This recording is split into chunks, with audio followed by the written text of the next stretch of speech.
Budget सत्र के बीच राहुल की राजनीति। 5 राज्यों में इलेक्शन पर मरुधरा का चुनाव।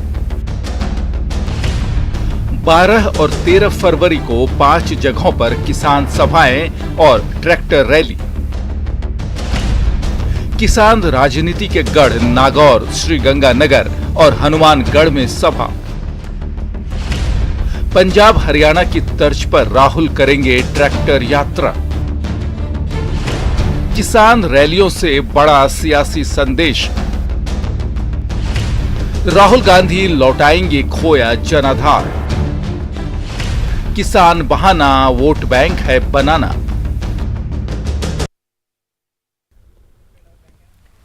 पूर्व कांग्रेस अध्यक्ष राहुल गांधी कल से 2 दिन के राजस्थान दौरे पर आ रहे हैं। यहां वो 5 जगहों पर किसान रैली और ट्रैक्टर यात्रा करेंगे। राहुल अजमेर जिले के किशनगढ़ के पास सुरसुरा में लोक देवता और वीर तेजाजी के मंदिर में दर्शन करेंगे। राहुल गांधी के 2 दिन के दौरे से प्रदेश की सियासत भी गर्म है। नमस्कार, आप देख रहे हैं प्राइम डिबेट। आपके साथ मैं हूं स्वप्निल। किसान आंदोलन के जरिए कांग्रेस को अपने खोए हुए जनाधार को साधने में मदद मिल सकती है, क्योंकि नागौर और श्रीगंगानगर, हनुमानगढ़ किसान राजनीति के केंद्र रहे हैं। यहां किसान रैलियों के जरिए बड़ा सियासी संदेश मिलने की संभावना है। ऐसे में आज डिबेट में जिन सवालों के जवाब हम खोजने की कोशिश करेंगे वो आपको बता देते हैं। सवाल नंबर 1, ये जो रैली है, राहुल की जो तमाम कवायदें हैं वो किसानों के लिए है, लेकिन इसके लिए मरुधरा का सिलेक्शन क्यों हुआ, मरुधरा का चयन क्यों हुआ? क्या इसके पीछे कांग्रेस की कोई खास रणनीति है? यह है सवाल नंबर 1, जिसका जवाब ढूंढने की कोशिश आज डिबेट के दौरान हम करने वाले हैं। साथ ही सवाल नंबर 2, राहुल की रैली से जो किसान आंदोलन है, जो अब तक सियासी चेहरों को अपने आंदोलन से दूर रखता रहा है, उस आंदोलन को कितनी मजबूती मिल पाएगी? और सवाल नंबर 3 कि ठीक है, चलिए रैली है, रैली के जरिए क्या एक बार फिर कांग्रेस जो अपने डेडिकेटेड वोटर्स उनके जो रहे हैं, जो मतदाता रहे हैं, उनको वापस अपने पार्टी के पाले में ला पाएगी? यानी जिस तरह से ये जो रणनीति बनाई गई है, क्या वो खास वोट बैंक साधने की रणनीति है? ये रहेगा सवाल नंबर 3। और मेरे साथ जो गेस्ट पैनल आज चर्चा के लिए जुट रहा है, आपको इंट्रोड्यूस करवा देता हूं। प्रशांत बैरवा जी कांग्रेस विधायक हैं, मेरे साथ जुड़ रहे हैं। आशीष चतुर्वेदी जी बीजेपी नेता मेरे साथ जुड़ रहे हैं। महिपाल महला जी आरएलपी नेता हैं, और श्याम सुंदर शर्मा जी वरिष्ठ पत्रकार हैं। आप चारों का स्वागत है न्यूज़ 18 राजस्थान पर। श्याम सुंदर शर्मा जी, सवाल मेरा आपसे है। देखिए, 5 राज्य हैं जहां आने वाले समय में चुनाव होने हैं, लेकिन इन सबको छोड़ बजट सत्र के बीच राहुल गांधी राजस्थान आ रहे हैं। कोई तो रणनीति होगी, कोई तो मायने होंगे।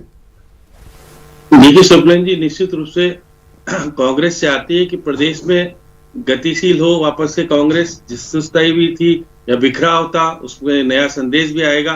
ये देखिए, ये 5 जगह जो किसानों का कार्यक्रम आयोजित करने का जो निश्चय किया है, एक तो सबसे पहले आप देखिएगा जाएंगे तो जाट बाहुल्य क्षेत्र है सारा का सारा, और कुछ मुस्लिम क्षेत्र भी है जो मकराना लगता है। अब और उसके साथ पंजाब से जुड़ा हुआ है गंगानगर, हनुमानगढ़ जुड़ा हुआ हरियाणा से। तो अब देखिए, जहां राजनीति अभी तक, वहां सबसे ज्यादा किसान आंदोलन की स्थिति बनी हुई है पंजाब और हरियाणा में। तो दोनों के दोनों हमारे सीमावर्ती इलाके हैं, तो वहां पर दोनों जगह राहुल गांधी संदेश देंगे कि हम किसानों के, जिस प्रकार से उन्होंने पार्लियामेंट में किसानों के प्रति जो कुछ बोला और कहा कि नहीं, आप नहीं हटेंगे तो आपको हटा देंगे किसान, तो जिस तरह का तकरार की स्थिति लोकसभा में देखने को मिली, तो अब निश्चित रूप से कल राहुल गांधी यहाँ पे भी ललकारेंगे सरकार को। और क्योंकि यहाँ सरकार सत्ताधारी पार्टी उनकी खुद की है, इसलिए ये भी सही है कि माखन 3 दिन से यहाँ पर उनके कार्यक्रम को सफल बनाने के लिए लगे हुए हैं। तो आप देखिएगा कि यहाँ पर आप देखिएगा, क्या कहना चाहते हैं कि जहाँ पर बीजेपी की सरकारें हैं वहां पर इनको परमिशन नहीं मिल पाती, या ये उतने मास लेवल पे कर नहीं पाते? जैसे यूपी को ले लीजिए, प्रियंका है वहां पर। देखिए, जिस तरह से भीड़ जुटाने का काम होता है, शासनिक स्तर पर जो सहयोग मिलता है वो नहीं मिलता है बीजेपी के राज्यों में। ये तो सही बात है, जहां पर आपका शासन है और जहां पर आपके लोग हैं, वहां पर निश्चित रूप से आपको भीड़ जुटाने में और लोगों को कुछ कहने में और सारी सुविधाएं देने में बहुत सुविधा मिलती है। इसलिए 5 कार्यक्रम पहली बार हो रहे हैं। इससे पहले इतने कम समय में इतने जगह पर होना, ट्रैक्टर रैली, क्योंकि देखिए मकराना और आपका किशनगढ़ प्रोफेसर है, खुद हमारे पूर्व अध्यक्ष हैं सचिन पायलट, उनका लोकसभा क्षेत्र राज्य में आपको पता है, और इसके अलावा हमारे नाथूराम मिर्जा हुआ करते थे। लेकिन आपने जिस वोटर्स की तरफ इशारा किया, देखिए जो भी यूपी के एक बड़े हिस्से की राजनीति पर नजर रखता है वो ये बात जानता है कि जाट प्लस किसान प्लस मुसलमान ये काफी उपजाऊ जमीन पंजाब, यूपी और राजस्थान में पैदा करते रहे हैं, और एक तरह से उसे साधने की कवायद के तौर में भी, मतलब एक तीर से दो निशाने, किसानों का समर्थन भी हो जाएगा और वोट बैंक खंगालने की जरूरत भी महसूस शायद कांग्रेस ने की है, ये साफ है। प्रशांत बैरवा जी, आपके पास आ रहा हूं। बड़ा सेफ लोकेशन चुना आंदोलन के लिए राहुल गांधी ने, यानी वो तो अकेले ही चले हैं विरोध जताने, मगर लोग मिलते जाएंगे, कारवा बनता जाएगा, ऐसी लोकेशन उन्होंने चुनी, ऐसी नहीं जहां पर जाकर वो सचमुच अकेले होते और वहां लोगों का कारवा जुटा लेते। देखिए ऐसा है, देखिए अगर राजनीति करनी होती जहां बाई इलेक्शंस हैं तो हम उन एरिया को सिलेक्ट करते। आप ये पहले तो समझिए, ये जनाधार बढ़ाने की नहीं है। देखिए राहुल गांधी जी विपक्ष की भूमिका निभा रहे हैं। अगर कोई सरकार कोई गलत करती है, कोई गलत फैसले लेती है, कोई बिल लेके आती है, तो अपोजिशन का फर्ज होता है कि उसको जनता के सामने रखे। ठीक है, क्योंकि ये कांग्रेस का आंदोलन नहीं है, ये पूरे किसानों का आंदोलन है और पूरे हिंदुस्तान का आंदोलन है। इतनी हट धर्मिता किस बात की है मुझे बताइए आप प्रधानमंत्री जी। तो एक मैसेज देने की कोशिश की है, तो उसमें गलत क्या है मुझे बताइए। नहीं बिल्कुल गलत नहीं है, लेकिन मैं लोकेशन सिलेक्शन की बात कर रहा हूं। देखिए आपने क्या किया, आपने उसी जगह राहुल गांधी का दौरा रख लिया है जहां के किसानों को तो केंद्र कह ही रही है कि वो चुनिंदा राज्य जहां के किसान आंदोलित है, उस वैसे ही राज्य को पकड़ा। किसी और राज्य को पकड़ते और ये साबित कर ले जाते कि देश भर, तो शायद आंदोलन को और धार मिलती। आपने सेफ स्पॉट पकड़ा, मैं ये कह रहा हूं। नहीं ऐसा कुछ नहीं है, वो ये तो नहीं मैं कह रहा हूँ शुरुआत हमारे राजस्थान से की है। अगर पॉलिटिक्स से ज़्यादा करनी होती, जहाँ हमारे बाई इलेक्शंस हैं, आई थिंक रतनगढ़ हो, चाहे आपके ये जोधपुर साइड हो, चाहे चित्तौड़गढ़ हो, तो वहाँ करते। मगर हमने वहाँ स्थान किया जहाँ पे किसानों के कांग्रेस ने बहुत अच्छे तो ऐसी जगह पकड़ी ना जहाँ से किसान वाला संकेत जाए। आपने नागौर पकड़ा है, किसानों के बीच जाके आपने श्रीगंगानगर पकड़ा है, किसान संकेत तो क्यों नहीं, मुझे बताइए। बिल्कुल 100%। वही तो मैं कह रहा हूँ, 80% तो किसान ही है यहाँ पे। तो आप वैसे भी उपचुनाव वाली जगह नहीं चुनते। किसानों के बीच नहीं जाएंगे तो किसानों के बीच में जाएंगे फिर क्या बात करेंगे मुझे बताइए। किसानों के बीच में जाके ही तो बात करेंगे। और यहाँ पे किसान तो ऑलरेडी आंदोलित है, स्वतः ही अपने आप किसान उमड़ पड़ेगा। अच्छा ठीक है, मैं अच्छा एक और लोकेशन सिलेक्शन पर आगे मैं आपसे सवाल पूछूंगा, लेकिन एक एक बार मैं सबको डिबेट में शामिल कर लूं। आशीष चतुर्वेदी जी, मैं आपको भी शामिल कर रहा हूं। मैंने बार बार इस बात को मेंटेन किया है कि राहुल गांधी कोई बीजेपी के निशाने पर आज या 5 साल 6 साल के भीतर नहीं आए हैं। जब वो राजनीति में इतने एक्टिव भी नहीं हुए थे, तब से बीजेपी उन पर निशाना साधती रही है। आप एक तरफ कहते हैं कि राहुल का जनाधार, कांग्रेस का जनाधार कम हो रहा है, दूसरी तरफ कहते हैं कि नहीं, वही भड़काने वालों में, वही उकसाने वालों में। ये दो बातें विरोधाभासी होती हैं, आप समझ रहे हैं? स्वर्णिम जी देखिए, ऐसा है कि अभी आपने जो क्वेश्चंस रेस किए थे उसमें रेस किया था कि जो रैली करेंगे इससे क्या कांग्रेस का जनाधार बढ़ेगा या घटेगा। तो निश्चित रूप से हमको एक बात स्वीकार करनी पड़ेगी कि राजस्थान में भी पंचायत चुनाव हुए थे 21 जिलों में, उसमें से कांग्रेस केवल 5 जिलों में ही जिला प्रमुख बना पाई और भारतीय जनता पार्टी ने 14 जिलों में अपने जिला प्रमुख बनाए हैं। चाहे जिला परिषद सदस्यों की बात करें, चाहे पंचायत समिति सदस्यों की बात करें, भारतीय जनता पार्टी ने कांग्रेस को काफी पीछे छोड़ा है। निकाय के तो एक पूरे फेज में आप तीसरे नंबर पर थे, निर्दलीय दूसरे नंबर पर थे, पर हम उस पे नहीं जा रहे। जनाधार की बात कर रहे हैं। देखिए स्वप्निल जी गांव के जनाधार की हम बात कर रहे थे। जनाधार लौटेगा तो निश्चित रूप से इनका जनाधार तो खत्म हो चुका है, एक बात तुमको स्वीकार करनी पड़ेगी। और दूसरी बात, 2 साल सरकार के पूरे हो चुके हैं, तो राहुल जी को ये बताना चाहिए कि वो यहाँ पर आकर के किसानों से माफी मांग रहे हैं कि भाई हमने जो वादा किया था संपूर्ण कर्ज माफी का, वो हम नहीं कर पाए हैं। 2019 के जो मैनिफेस्टो में कांग्रेस ने कहा था कि हम एपीएमसी एक्ट को रिपील करेंगे, एसेंशियल कमोडिटी एक्ट में सुधार लाएंगे, उन दोनों में जो कांग्रेस ने पलटी खाई है, क्या उसको माफी मांगने के लिए आए हैं या जैसा इनकी राजनीति रही है शुरू से भ्रम फैलाने की? नहीं, पर ये तो देखिए ना, ये इस तरह की बात हो गई कि राहुल गांधी क्या करेंगे वो बीजेपी से पूछ के थोड़ी ना करेंगे। अगर बीजेपी अपने अंदर देख रही है तो एक कॉल की दूरी पर प्रधानमंत्री नरेंद्र मोदी दिल्ली बॉर्डर पर बैठे किसानों से, उनके साथ किसी एक बैठक में, किसी एक दौर की वार्ता में शामिल हो जाते हैं। स्वप्निल जी, बीजेपी अब मैं थोड़ी ना तय करूंगा प्रधानमंत्री क्या करेंगे, लेकिन आप उसका जवाब तो देंगे। वो तो एक प्रश्न पूछ रहा है ना, वो तो प्रश्न पूछ रहा है। नहीं, राजस्थान का किसान तो ये प्रश्न पूछ रहा है उनसे कि भाई हमारी जो संपूर्ण कर्ज माफी थी उसका क्या हुआ, वो बताएं। ठीक है, ठीक है। ये राहुल एक सवाल है गांधी को जिसका ये भी सामना बताना चाहिए। अगर होता है मंच पर से तो राहुल गांधी को करना होगा। मैं महिपाल महला जी आपके पास आ रहा हूं। महिपाल जी, देखिए, एक बात तो साफ है कि कल जब विधानसभा सत्र का आगाज हुआ और उस टाइम पर बलवान पूनिया केंद्र सरकार के कानूनों का विरोध कर रहे थे, आपके पार्टी के विधायक जो कि विधायक दल की बैठक करके रणनीति तय करके आए थे, उन्होंने एक शब्द नहीं कहा उस दौरान, वो शांत बैठे रहे। हालांकि हनुमान बेनीवाल लगातार लोकसभा में प्रोएक्टिव रहे, लगातार अटैकिंग रहे, लेकिन अब राहुल गांधी भी अटैक करने वाले हैं। क्या किसी तरह का कंपटीशन क्रिएट कर रहे हैं वो नागौर चुन के आपके लिए?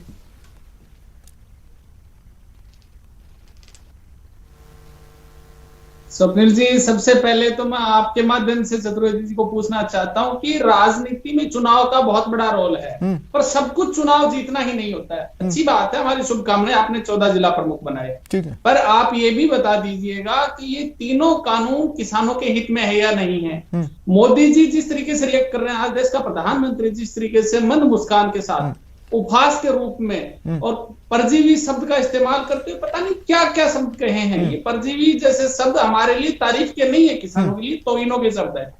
चुनी हुई सरकार का मुखिया, इतने बड़े देश का प्रधानमंत्री संसद में इस तरीके की भाषा का प्रयोग करता है, इसमें कोई दो राय नहीं कि सारी पार्टियां, मैं अकेली कांग्रेस पार्टी, मैं ये पूछना चाहता हूं कि राहुल भी अगर किसानों के समर्थन के मसले से आ रहे हैं तो क्या आरएलपी सैद्धांतिक तौर पर उस रैली का, उस दौरे का समर्थन करती है? मैं इसी बात पे आ रहा हूं, प्रशांत जी वाली पार्टी की बात मैं अब शुरू करूंगा। राहुल गांधी जी आ रहे हैं, अच्छी बात है। हम उस प्रत्येक राजनीतिक पार्टी के नेता का धन्यवाद देना चाहते हैं जो किसानों के इस मूवमेंट में अपना सहयोग कर रहे हैं, पर इस बात को भी नहीं बोलना चाहिए कि राजस्थान की जनता ये भी सवालात पूछेगी कि राहुल गांधी जी वही नेता हैं जो 2018 में 1 2 3 4 5 6 7 8 9 10 की बात करके कि 10 दिन में आपका कर्ज माफ हो जाएगा, 26 महीने का सरकार का कार्यकाल हुआ है, क्या 26,000 नौकरियां अब तक लगी हैं? सरकार ने वैकेंसी निकाल के लगाई है कि नहीं लगाई? देश का सबसे महंगा पेट्रोल डीजल आज राजस्थान में क्यों बिक रहा है? केंद्र की सरकार तो पेट्रोल के भाव 100 से ऊपर ले गई, पर राजस्थान ने भी क्या मरहम लगाने का काम लेकिन किया? आपके घर में इस बार रैली होनी है, हजार करोड़ रुपए जबकि रॉयल्टी के रूप में बाढ़ में आपके घर में इस बार रैली होनी है राहुल की। राहुल गांधी जी से जिनकी सरकार है, जो यहाँ आप केंद्र सरकार की नीतियों के खिलाफ आ रहे हैं, किसानों को पक्ष में आ रहे हैं, अच्छी बात है, पर आपने क्या दिया है? ठीक है, पेट्रोल डीजल से लेकर राजस्थान में बेरोजगारी, राजस्थान में क्राइम का ग्राफ, ठीक है, ठीक है। मुख्यमंत्री और पूर्व डिप्टी सीएम, मैं समझ नहीं पा रहा हूँ, आप दोनों में से कौन बोल रहा है? प्रशांत जी आप बोल रहे हैं, आशीष जी आप बोल रहे हैं? कार्यकाल निकला है राजस्थान की जनता को। हाँ, मैं बोलना चाह रहा था, प्रशांत जी क्या बोल रहे हैं, बोलिए। केंद्र की जो भाजपा की सरकार है, इसने हमेशा, मैं ये कहना चाह रहा हूँ, केंद्र की जो भाजपा की सरकार है, इसने हमेशा कांग्रेस शासित राज्यों में जो सरकार है उनमें भेदभाव किया है। आप ये देखिएगा, पूरी तरह से फंडिंग भी नहीं करी गई है, कई तरह से योजनाएं भी नहीं ली गई हैं। भेदभाव करने का नतीजा है कि कहीं ना कहीं अपन को बजट के अंदर कोई ना कोई स्टेप्स लेने पड़ते हैं। केंद्र जितना बैरल का दाम है, आप देखिए कितना इन्होंने सबसे ज्यादा बढ़ा रखा है। तो हमारे मुख्यमंत्री जी ने 2 साल के अंदर कर्जा तो माफ किया, ऐसी जगह हमने बिजली के दाम नहीं बढ़ाए। मेरी बात सुनिए, किसानों के लिए बीजेपी की सरकार के आपने बीजेपी के दाम, आपने बिजली के दाम नहीं बढ़ाए, लेकिन बिजली ने ऐसे ऐसे रंग दिखाए पिछले 2 सालों में प्रदेश में। प्रशांत जी, मुझे नहीं पता आप तक ये जानकारियां पहुंची है नहीं या नहीं पहुंची है। एक कमरे का घर, उसमें एक बल्ब और उनका बिजली का बिल 10,000 आ जाए, किसी का बिल लाखों में आ जाए। ये काफी चौंकाने वाले बिल जरूर रहे। आशीष जी आप क्या बोल रहे हैं, बोलिए, फिर मैं सवाल का सिलसिला आगे बढ़ाता हूं। ये बिल्कुल सही बात है, ये बिल्कुल सही बात थी। मैंने इस बात को मैंने खुद ने भी उठाया था। हमारे माखन जी जब अजमेर संभाल, 2 मिनट रुकिए ना, वापस मुझे किसानों के मुद्दे पर आना है। आशीष जी काउंटर करना चाहते हैं, हाँ आशीष जी। हमने बिजली के कोई रेट नहीं बढ़ाए, माननीय मुख्यमंत्री जी ने कोई रेट नहीं बढ़ाया। प्रशांत जी 2 मिनट रुकिए, आशीष जी अपनी बात रखें जल्दी से। बोलिए, मैं नहीं रोक रहा। हाँ प्लीज, कोई देखिए, मैं महिपाल जी की इन बातों से सहमत हूँ कि राजस्थान में जो इलेक्ट्रिसिटी वो सबसे महंगी है, पेट्रोल डीजल सबसे महंगा है, और प्रशांत जी को ये जवाब देना चाहिए कि किस कारणों से जो कृषि में सब्सिडी है वो उन्होंने हटाई है, इसका जवाब देना चाहिए। और साथ में मैं महिपाल जी से पूछना चाह रहा हूं कि किसानों के बिलों को लेकर के जो बता रहे हैं, वो एक पॉइंट बताएं कि इन कृषि कानूनों में क्या तो काला है और किस तरह से उनकी जमीन चली जाएगी। हनुमान बेनीवाल लोकसभा में बोलने की कोशिश कर रहे हैं ना पार्टी की तरफ से, लोकसभा में उन्होंने बोला, अच्छे खासी स्पीच दी है।